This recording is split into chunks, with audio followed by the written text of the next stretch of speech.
오늘의 말씀은 데살로니가전서 5장 16에서 18절입니다. 신약 페이지로는 333페이지입니다. 모두 찾으셨으면 다 함께 합독하겠습니다. 읽겠습니다. 항상 기뻐하라. 쉬지 말고 기도하라. 범사에 감사하라. 이것이 그리스도 예수 안에서 너희를 향하신 하나님의 뜻이니라. 아멘.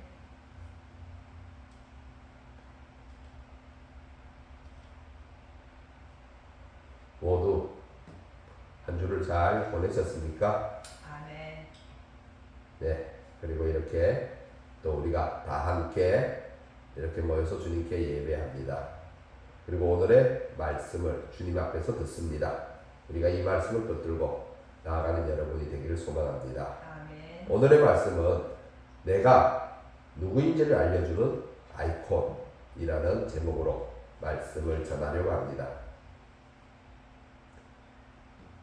오늘의 말씀은 하나님의 자녀에게서 나타나는 아이콘을 말하고 있습니다. 하나님이 만들어 가시는 믿음의 상속자에게서 나타나는 형상입니다. 항상 기뻐하라. 쉬지 말고 기도하라. 범사에 감사하라. 하나님의 자녀의 아이콘이죠. 아이콘이란 말을 네이버 사전에서 찾아보니까 부정적인 의미가 있어서 사용하기가 조금 부담스럽기는 합니다만, 아이콘에는 컴퓨터와 관련해서 이런 뜻도 있습니다. 컴퓨터에 어떤 명령을 입력하면 그 입력된 명령이 이 스크린 화면에, 컴퓨터 화면에 문자나 기호나 그림 따위로 표시되는 것입니다. 즉, 복음이 우리에게 입력되면 우리에게 어떤 모습이 표시돼야 하는지를 말하고 있습니다. 오늘의 말씀은 현실 가운데 살아가는 하나님의 자녀의 모습이 세상과 어떻게 달라야 하는지를 말하고 있습니다. 예수를 믿는다고 하는데 예수님을 믿게 된 후 어떤 차이가 나타나는 것인지, 하나님 나라, 천국을 말하는데 정작 천국을 말하는 하나님 자녀에게서 어떤 매력을 발견할 수 있을까요? 믿지 않는 사람들이 예수 믿는 사람들을 보면요, 우리에게서 어떤 아이콘을 볼 수 있을까요? 저들이 우리를 봤는데 예수 믿는 사람의 모습이나 예수 안 믿는 사람의 모습이나 별 차이가 없는 것 같아. 예수 믿어도 맨날 근심과 걱정과 염려에 찌들어 있고 힘들어하는 소리가 입에서 떠나지를 않아 라고 한다면, 아니면 내가 그렇게 근심과 걱정과 염려가 없어서 평범하고 무난하게 살아가니까 역시 믿지 않는 사람들이 봤을 때도 그렇게 티내지 않네? 그냥 무난하네? 굳이 세상 사람과 세상에 사는 우리와 구별되지 않네? 하는 겁니다.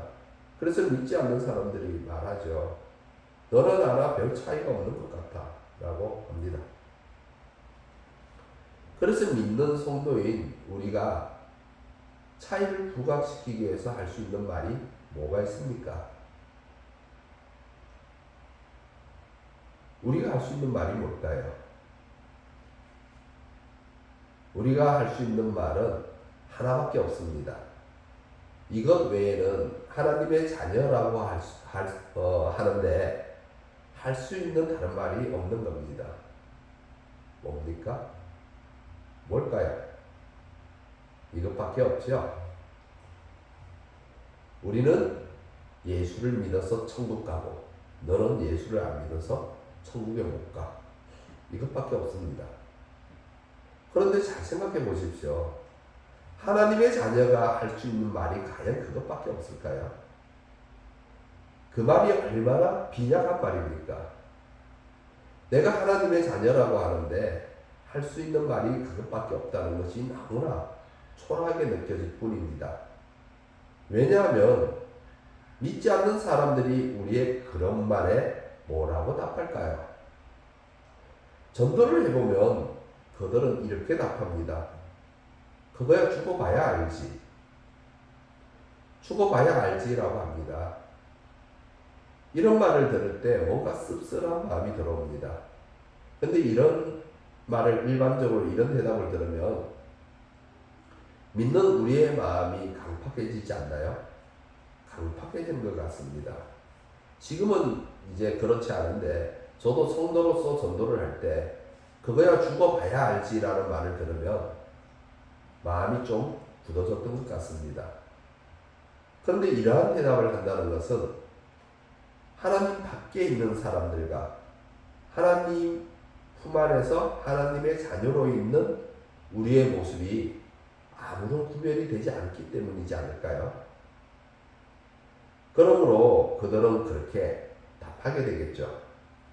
이는 하나님 밖에 있는 사람들이 처음부터 하나님의 자녀인 우리와 영적인 대화를 한다는 것은 불가능하기 때문입니다. 우리가 구약에서도 살펴보듯이 하나님이 이스라엘과 언약을 맺을 때 보시면은 영적인 계명들로 언약을 맺지 않습니다. 보면 거의 다 현실의 삶에 대한 것으로 먼저 육적인 삶 안에서 계명을 주심으로 영적인 삶으로 인도하고 계신 거죠. 그래서 현실적인 자녀의 복과 땅의 얘기가 많이 나오는 이유도 그러한 상황을 반영했기 때문입니다. 우리가 부패했다, 타락했다라는 것은 더 이상 영적인 것을 볼 수 있는 능력이 상실되었다라고 해도 큰 무리가 없을 겁니다. 그래서 지금까지 육적인 삶에만 초점을 맞추어 살아왔는데 영적인 얘기를 하면 잘 받아들여지지가 않게 되는 것이죠. 그러므로 우리가 천국과 지옥의 얘기가 아니라 예수를 믿게 되면 우리에게서 어떤 변화가 일어나는지를 하나님 밖에 있는 사람들이 경험할 수 있어야 한다는 것입니다. 하나님 밖에서, 하나님 바깥에서 하나님의 품을 들여다 봤을 때 하나님 자녀의 모습을 보니까 참 즐겁고 좋은 것 같습니다. 자신의 상황과 형편과 현실은 하나도 달라진 것이 없는데 모습은 그동안과 달라졌습니다. 다른 겁니다. 환경은 하나도 달라진 것이 없습니다. 그런데 말하기를 저 사람 예수를 믿고 나서 모습이 많이 달라졌어. 사람이 변했어. 라는 어떤 유익이 보이는 거죠. 그러니까 지금까지 세상을 쫓아서 하나님 바깥에서 살아온 사람들에게 천국과 지옥의 얘기를 해봤자 그게 무슨 옛날 얘기처럼 들릴 뿐이지 마음에 와닿지 않을 겁니다.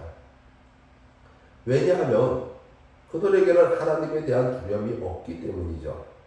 하나님에 대한 두려움이 없는데 무슨 천국과 지옥의 얘기가 와닿겠습니까?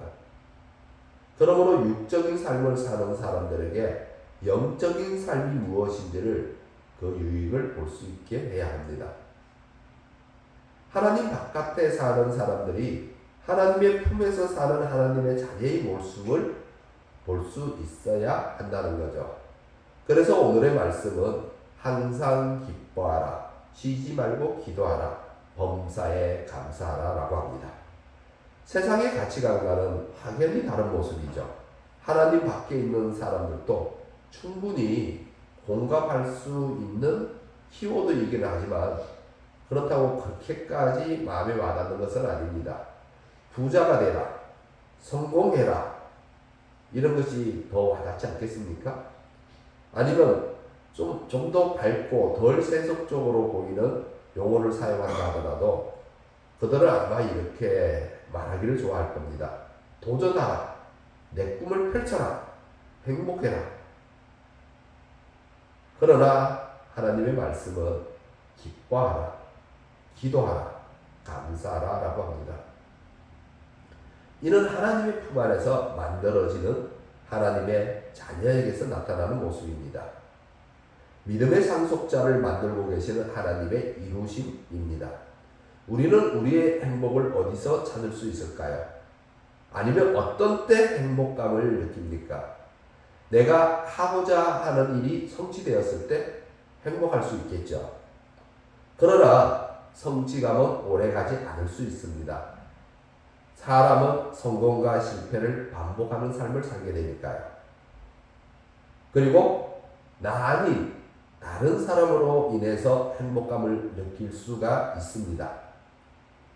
그러나 그 반대로 그로 인해서 아픔도 겪을 수가 있습니다. 그러므로 세상은 순수하고 참된 행복을 제공할 수 없습니다. 순수하고 참된 행복은 하나님 아버지 품 안에서 만들어지고 누릴 수 있습니다. 하나님 아버지 품 안에서 만들어지고 그것을 누리는 하나님의 자녀는 항상 기뻐하고 기도하고 범사에 감사하게 된다는 거죠. 우리 16절을 다 같이 읽어보겠습니다. 읽겠습니다. 항상 기뻐하라. 아멘. 네, 항상 기뻐하십시오. 항상 기뻐하라고 들으면 여러분은 어떤 생각이 드나요? 아니, 웃을 일도 별로 없는데 뭘 그렇게 기뻐하라는 거죠? 라며 부담이 생길 수도 있습니다. 사람이 살다 보면 화나는 일도 있고 짜증나는 일도 있고 슬픈 일도 있고 울 일도 있는데 어떻게 항상 기뻐할 수 있느냐 하는 겁니다. 그러므로 하나님의 이런 말씀은 공감은 가는데 실제적으로 실천하기는 힘들어 보이기도 합니다. 그렇다면 이런 말씀을 듣고 나서 정문을 열고 이 예배의 자리를 나가는 순간 항상 기뻐하라 라는 말씀은 어떻게 합니까? 패싱하게 되겠죠. 그러나 하나님의 말씀은 세상이나 상황, 형편, 사정, 현실, 환경 안에서라고 말하지 않습니다. 주 안에서 또는 하나님 안에서라고 우리에게 권면하고 있습니다. 오늘의 말씀도 보면 16절의 말씀인데 그 앞에 12절 중간쯤을 보시면 12절을 보시면 너희 가운데서 수고하고 주 안에서 너희를 다스리며 권하는 자들이라고 합니다. 즉 이 말씀을 전하는 전도자가 누구 안에서 말씀을 전하고 있는 거죠? 주 안에서입니다. 12절을 보시면 주 안에서 다스리며 권한다 라고 하고 있습니다. 따라서 항상 기뻐하라 또한 주 안에서 기뻐하게 되는 겁니다. 이를 달리 다르게 말하자면 자녀의 기쁨인 겁니다. 부모님의 품 안에 안겨있는 어린 자녀를 한번 생각해 보십시오. 외부의 상황과 형편과 현실에 신경 쓰지 않지 않습니까? 오직 부모님의 품 안에 꼭 안겨 있을 뿐이죠. 그렇게 있는 것이 좋을 뿐인 겁니다. 부모님의 품 안에 안겨 있는 아이는 환경에 얽매이지 않습니다. 이와 같은 겁니다. 하나님 안에서 항상 기뻐할 수 있는 것도 내가 아버지의 품 안에 있는 자녀이기 때문이죠.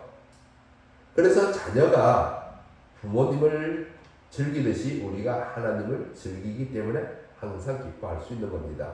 지금 우리가 배우고 있는 기독교 신학의 기틀을 마련한 사람은 북아프리카, 오늘날로 말하면 알제리의 한 지역에서 태어난 아우구스티누스입니다. 그의 이름을 영어로 말하면 어거스틴이라고 하죠. 그는 4, 5세기에 활동했던 교부로서 그는 이렇게 말합니다. 즐김의 대상이 되는 것은 우리를 행복하게 만든다 라고 했습니다. 어린아이는 아버지가 즐김의 대상이 되기 때문에 아버지로 인해서 행복한 겁니다. 쉽게 생각해 보면 알 수 있을 거죠. 알 수 있습니다. 오락을 즐기는 사람은 그것을 즐길 때 즐거워하죠. 낚시를 하는 사람이 낚시를 즐길 때는 어떨까요? 마찬가지이죠. 카레이싱 하는 사람, 음악을 즐기는 사람, 그래서 가수들에게 팬들도 굉장히 많지 않습니까? 야구를 즐기는 사람도 있는데 특히 자신이 응원하는 팀이 이기면 매우 즐겁습니다. 요즘 월드컵 하고 있는데 축구를 즐기는 사람들도 있겠죠. 우리는 한국팀이 이기면 즐겁습니다. 그리고 봉사를 즐기는 사람도 있습니다. 다른 사람에게 나아가서, 약한 사람에게 나가서 봉사를 즐기는 사람은 또 그 봉사를 즐김으로 인해서 즐겁습니다. 각자 자기의 즐김의 대상을 붙들고 즐거워하고 행복해합니다. 그래서 우리는 지금까지 그런데 우리는 지금까지 부모님을 즐긴다는 그런 생각을 해본 적은 없지만요. 그러나 어린 아이들을 가만히 들여다보면 분명 부모님을 즐기고 있습니다. 우리의 어린 시절도 그랬을 겁니다. 단지 내가 기억하는 한에서 좋지 않은 기억이 있다면 그것은 내가 한창 말썽을 부릴 때이기 때문이죠. 그 외에도 여러 가지 원인은 있겠지만요. 이렇게 아이들이 부모를 즐기듯이 하나님의 자녀가 하나님의 품 안에서 하나님을 즐기게 되면 내 상황과 형편과 현실에 구애를 받지 않고 그리고 기뻐할 수 있게 됩니다. 그런데 하나님만을 즐긴다는 것이 쉽지가 않습니다. 어거스틴은 즐김의 대상을 말하면서 이용의 대상도 말합니다. 즐김의 대상은 우리를 행복하게 하지만 이용의 대상은 행복하고자 하는 우리를 돕는 수단입니다. 예를 들어서 축구를 즐기고자 하면은 축구공이 있어야 할 것이고 축구화가 있어야 될 것입니다. 축구공이 없으면 축구를 할 수가 없죠. 축구화가 없으면은 어떻습니까? 축구를 해도 좀 즐김이 덜 할 수가 있습니다. 공을 사도 축구화보다는 잘 안 나가거든요. 그런데 어거스틴은 말합니다. 이 즐김의 대상과 이용의 대상이 바뀌어버리면 안 된다고요. 그러나 우리의 부패된 본성은 이를 바꾸는 것의 유혹에 쉽게 걸려든다는 겁니다. 예를 한번 들어볼까요? 우리 부모님과 자녀의 관계가 그렇지 않습니까? 부모님은 즐김의 대상이 되어야 하고 재산이나 물질은 이용의 대상이 되어야 합니다. 그런데 이것이 바뀌게 되면 어떻게 되죠? 자녀는 부모님의 재산에만 마음을 뺏기게 되고 날마다 부모님을 찾아가 재산을 나눠달라 하는 거죠. 이유는 여러 가지가 있습니다. 사업 자금을 대달라 하거나 집을 사달라 하거나 여러 가지 이유로 부모의 재산을 얻어내려고 합니다. 그런데 어떤 경우에는 이 폐륜으로까지 나아가죠. 재산으로 인해서 부모를 해하기도 합니다. 형제 간의 재산 싸움이 일어나는 것도 비일비재하고 그러니 즐거울 수가 없습니다. 기쁠 수가 없습니다. 즐김의 대상과 이용의 대상이 바뀌어 버렸기 때문입니다. 그래서 항상 기뻐하라는 말씀은 이것이 단순해 보여도 그렇게 실천하기가 쉽지 않습니다. 이는 우리가 지금 어느 품 안에 머물러 있느냐와 무엇을 즐김의 대상으로 삼고 있느냐 하는 지표가 됩니다. 보면 자녀가 중고등학생만 되어도 부모의 품 안에 있으려고 하지 않습니다. 그리고 부모님으로 인해 즐거워하기보다는 시선을 외부로 돌리게 되죠. 시선이 부모님에게서 다른 쪽으로 옮겨갑니다. 많은 아이는 초등학생 때 그렇게 하죠. 그러므로 그런 아이들은 부모의 간섭을 싫어합니다. 그리고 자꾸 부모와 부딪히게 되죠. 그리고 그들에게는 단지 부모가 어떤 사람들이죠? 그들에게는 단지 부모가 자신들이 먹는 것, 자는 곳, 용돈 등등 필요를 해결해 주는 그런 분인 거죠. 그래서 이런 것을 가르쳐 우리가 우리의 신앙으로 말하자면은 바로 이것이 기복신앙이라고 하는 겁니다. 하나님을 자꾸 내 문제를 해결해 주신 분으로 생각하게 되면 하나님 안에서 항상 기뻐할 수는 없는 겁니다. 문제를 해결받을 때만 기쁘죠. 문제를 해결받고 싶어서 기도하러 교회에 나옵니다. 그러나 내게 큰 문제가 없이 그럭저럭 무난하게 지내게 되면 하나님을 만나는 일이 점점 더 형식화되어 갑니다. 내 형편이나 아니면 내 생각에 맞춰서 예배가 드려지는 거죠. 예배가 뒷전으로 밀립니다. 즉 내 마음에서 하나님이 뒤로 밀리는 겁니다. 이는 자녀가 부모에게 얻을 재산이 있을 때는 오지 말라고 해도 자주 부모님 집을 방문하다가도 더 이상 얻어낼 재산이 없으면 더 이상 얻어낼 재산이 없으면 언제 그랬냐는 것처럼 부모님의 집에 발길이 뜸해집니다. 1년에 한 번 찾아갈까 말까 해지죠. 부모님이 계셔서 부모님 집을 방문하는 것이 아니라 내 유익을 얻기 위해 부모님 집을 방문하는 것 같이 신앙도 똑같습니다. 사랑하는 성도 여러분, 그러므로 참된 신앙은 부모님의 품 안에 안겨있는 어린아이와 같은 신앙입니다. 하나님만으로 즐거워할 수 있어야 합니다. 하나님만이 즐김의 대상이 되어야 합니다. 그럴 때 나의 상황과 형편과 현실에 구애를 받지 않고 기뻐할 수 있게 됩니다. 하나님의 품을 사모하는 어린 자녀와 같은 여러분 되시기를 소망합니다. 아멘.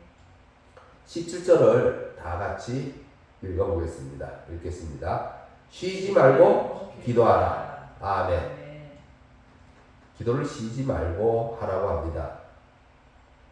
어찌 보면 요즘같이 바쁜 현대에 잘 안 맞는 말씀 같습니다. 언제 기도하고 있을까요? 바쁜 세상에서 말입니다.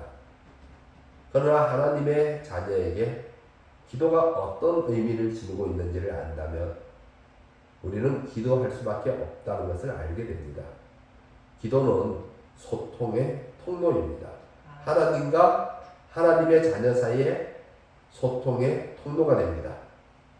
예수를 믿는 사람은 한 번쯤은 하나님에게 기도를 해봤을 겁니다. 필요한 것이 있을 때, 문제 해결을 받아야 할 것이 있을 때 기도를 드립니다. 그러나 자녀는 필요할 때만 부모님과 소통하지 않습니다. 늘 소통을 하죠. 정해놓고 소통을 하는 것이 아니라 언제든지 소통을 합니다. 마찬가지로 하나님의 자녀도 필요할 때만 또는 문제 해결을 받을 때만 아쉬울 때만 하는 것이 아니라 수시로 소통을 합니다. 이를 가리켜 오늘의 말씀은 쉬지 말고 기도하라 라고 하고 있습니다. 즉 종이 아니라 자녀이면 아버지와는 수시로 소통하게 됩니다. 그런데 종은 어떻습니까? 종은 주인과 업무상 대화를 하기 때문에 필요할 때만 소통을 하겠죠. 그래서 종과 자녀는 대화하는 내용과 형식이 다르고 대화하는 친근감이 차이가 납니다. 따라서 쉬지 말고 기도하라는 말씀은 종이 아니라 자녀에게 나타나는 모습입니다. 사무엘은 이를 가리켜 기도하기를 쉬는 것을 죄를 짓는 것으로 표현하고 있죠. 이는 곧 이런 겁니다. 자녀가 늙은 부모를 방치하는 것과 같습니다. 나이 드신 부모님을 자주 찾아뵙고 말벗이 되어드리며 불편한 데가 없는지 살펴야 되는데 찾아뵙지 않고 방치해 두는 겁니다. 그래서 오늘날에는 나이 드신 분들의 고독사가 많습니다. 하나님은 사람이 아니니까 이렇지는 않겠지만 사무엘은 기도하기를 쉬는 것을 죄라고 표현을 하고 있습니다. 기도는 주 안에서 하나님 안에서 이루어지는 소통입니다.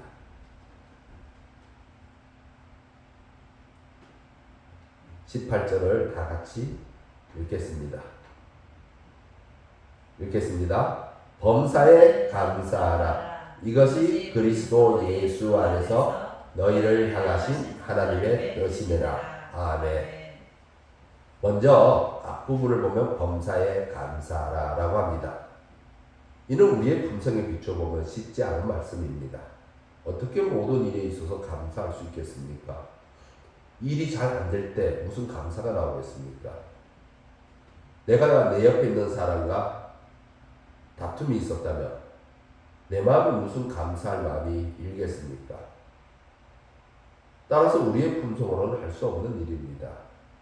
그러나 하나님이 만들어 가시는 하나님의 자녀는 범사에 감사할 수 있게 됩니다.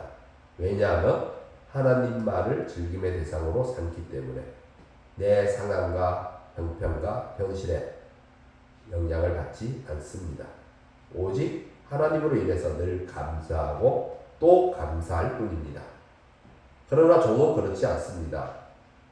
왜냐하면 종은 자기가 일하는 만큼 가지고 있는 능력만큼 주인으로부터 인정을 받고 대우를 받을 수 있기 때문입니다. 아니, 어쩌면 일한 만큼 능력만큼 인정과 대우를 못 받을 수도 있습니다. 도리어 못 받는 경우가 대부분이겠죠. 그러니 감사가 되지 않습니다. 그런데 하나님의 자녀가 종처럼 행동한다는 겁니다. 누가복음 15장에 나오는 탕자 비유에서 큰아들이 그러합니다. 그는 아버지에게 이렇게 하느니라 합니다. 내가 여러 해 아버지를 섬겨 명을 어김이 없거늘 내게는 염소 새끼라도 주어 나와 내 것으로 즐겨 하는 일이 없더니 라고 합니다. 아버지와는 너무나 큰 생각의 차이를 보이고 있죠. 그는 아버지 품 안에서 살면서 어떻게 살았죠? 눈치 보며 살았습니다. 아버지가 뭐 좀 주는 거 없나? 내가 이렇게 수고를 하는데 왜 아버지 내한테 아무것도 안 주시지? 아버지가 내게 뭔가를 줄 것을 생각합니다.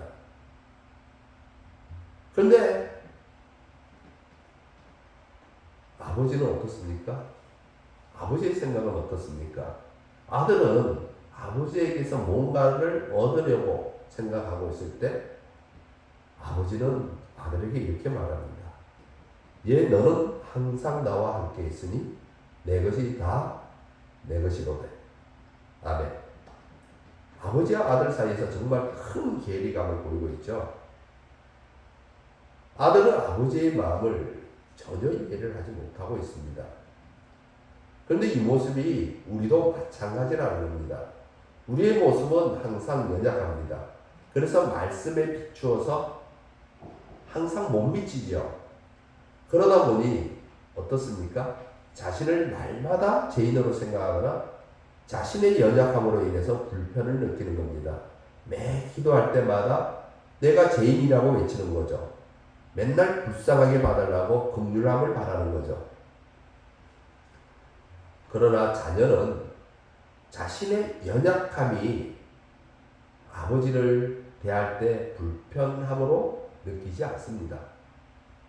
도리어 나의 연약함이 아버지의 능력으로, 나의 연약함이 아버지의 강함으로, 나의 연약함 때문에 아버지의 일하심으로 나타나게 됩니다. 그러므로 감사가 항상 마음에 있는 겁니다. 범사에 감사라는 것도 자녀이기 때문에 아버지의 능력이 나의 약함 위에서 나타나기 때문에 하나님의 자녀인 나에게서 나타나는 아이콘이 됩니다. 그래서 18절 나머지 부분을 보시면 이것이 그리스도 예수 안에서 너희를 향하신 하나님의 뜻이니라 라고 하고 있습니다. 이것을 달리 말하면 예수 그리스도를 통해서 우리에게 구현하고자 하는 자녀의 아이콘입니다. 우리를 자녀로 만들겠다는 분명한 약속입니다. 그러므로 불평과 불만이 아니라 시기와 질투가 아니라 다툼과 분쟁을 하는 자가 아니라 뒤에서 수군수군 하는 자가 아니라 맨날 죄인이라고 주눅 들어 있는 모습이 아니라 부족하지만 연약하지만 그래도 내가 하나님의 자녀이기 때문에 기뻐할 수 있고 기도하게 되고 감사할 수 있는 삶을 살아갈 수 있게 됩니다. 내가 누구인지를 알게 해주는 아이콘이죠. 그러므로 내가 그 신분에 맞게 어떻게 살아야 하는지를 알게 해주는 겁니다.